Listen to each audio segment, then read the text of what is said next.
Overnight, Donald Trump has single-handedly changed the game on Iran. Now America's European allies are trying to stop his new sanctions from torpedoing their investments. The EU is looking to shield its businesses from so-called secondary sanctions, which could scare some companies away. The German finance minister says its companies in Iran would be protected. We'll try to do everything in our means so that European companies will be affected as little as possible. The new U.S. ambassador to Germany is already under fire after he said German companies in Iran should wind down operations immediately. It was Richard Grenell's very first day. The head of the German Social Democrats said he needed some tutoring.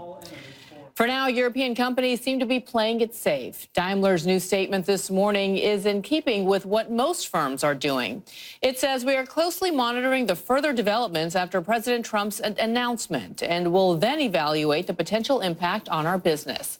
Atika Schubert is in Berlin with the latest. Atika, you know, the Europeans are saying, you know what, we're paying close attention to what's happening right now, but we're not alarmed at this point, and we're going to keep on working on this deal with Iran, with or without America. Behind closed doors, however, are they a bit more nervous?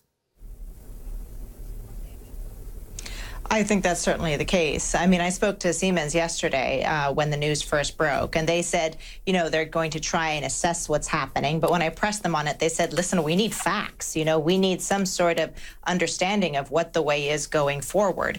And right now, nothing is clear at all. All that companies know is that they have a wind down period of somewhere between 90 to 180 days, depending on what the business is. And then they could face consequences from the United States if they're still doing business in Iran. So it's making companies here very nervous, even if governments are trying to assure them that they will be protected from this. Now, all we know for certain is that the EU says they are sticking with this deal. It's not clear, however, what kind of an impact that's going to have on businesses that do choose still to stay doing business with Iran. And obviously, this had been something that the president had been signaling for months. The president of the United States, that is, has been signaling that he will do for months, even going back to his campaign before he was elected. One would wonder whether European companies and the countries had some sort of fallback plan, sensing that this, in fact, would develop.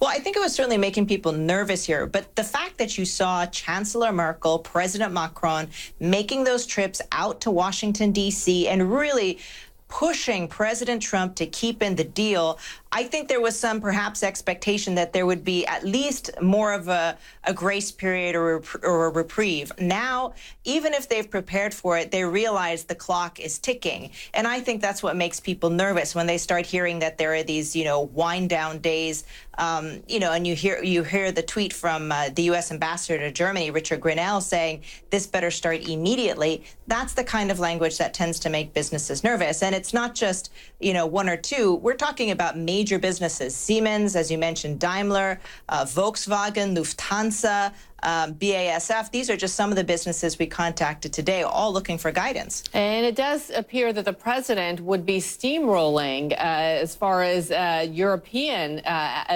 businesses, European ideas going forward in their platforms as well, putting his first, right? He put America first was his agenda. We saw that first with the Paris Climate Accords. He got out of that. Now the Iran deal. What is the sense at home there on the ground, given that A, the U.S. and the EU are each other's biggest trading partners, and B, our closest allies?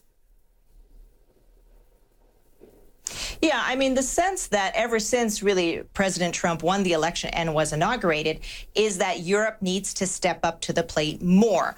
You know, whether that's whether it's something like defense spending on NATO, or whether it means that taking the lead on climate change, for example. But now with this, with the U.S. pulling out of the Iran deal, it really puts even more pressure on Europe, not only to try and salvage the Iran deal by broadening it out and coming up with a completely new deal, but also in European companies.